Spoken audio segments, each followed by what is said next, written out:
Come and join our Holy Land pilgrimage this coming December 3 to 15 and spend your Christmas season in the place where it all started.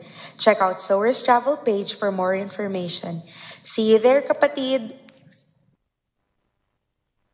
Ang ating ebanghelyo ngayon, Tuesday, October 3, ay mula kay San Lucas. Nang nalalapit na ang panahong iaakyat si Jesus sa langit, buo na ang kanyang kapasyahang pumunta sa Jerusalem. Sinugo niya ang ilan upang mauna sa kanya. Pumunta sila sa isang nayon sa Samaria upang ipaghanda siya ng matutuluyan. Ngunit ayaw siyang patuloyin ng mga Samaritano dahil buo na ang kanyang kapasyahang pumunta sa Jerusalem. Nang makita ito ni Santiago at Juan, sinabi nila, "Panginoon, gusto ba ninyong magpaulan kami ng apoy mula sa langit upang sila'y lipulin tulad ng ginawa ni Elias?" Ngunit hinarap sila ni Jesus at sila'y pinagalitan. "Hindi ninyo alam kung anong espiritu ang nasa inyo. Ang anak ng tao ay naparito hindi upang ipahamak, kundi iligtas ang mga tao." At nagpunta sila sa ibang nayon. Ang mabuting balita ng Panginoon. Ang nagsulat ng ating Faithful Reflection ngayong araw ay si Brother Arnold Aviles ng PDCC. Pag-unawa at pagmamahal.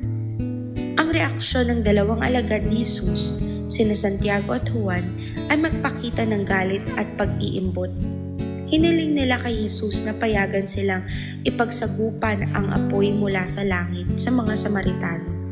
Ngunit ang pagtugon ni Jesus ay hindi galit o paghihiganti, kundi pagtuturo ng pagmamahal at pangunawa. Sa ganitong pangyayari, ibinigay sa atin ni Jesus ang dalawang mahalagang prinsipyo. Una, ang tunay na pagmamahal at pag-unawa ay hindi pinipili ang galit o paghihiganti, kundi nagpapaabot ng pagpapatawad at pagmamahal sa kabila ng pagtanggi o hindi pagtanggap ng iba. Pangalawa, itinuro ni Jesus na ang misyon ng kanyang pagdating ay hindi para magdala ng kapahamakan o kamatayan sa mga tao, kundi magdala ng kaligtasan at pag-asa. Sa ating pang-araw-araw na pamumuhay, madalas tayong makaranas ng mga pagtanggi, hindi pagkakaunawaan, at hindi pagkakapantay-pantay. Bilang mga tagasunod ni Jesus, mahalaga na tayo ay maging mapagpatawad at mapangunawa sa kapwa natin. Hindi din natin dapat isipin na tayo ay higit at magaling sa iba. Bagkus, dapat nating ipamalas ang pagmamahal, pag-unawa at pagpapakumbaba upang maiwasan ang pag-iral ng pag-iimbot sa ating mga puso. Sa pamamagitan ng pag-unawa at pagmamahal, nagiging mas mabuting mga individual tayo na lilikha ng mas maayos na lipunan.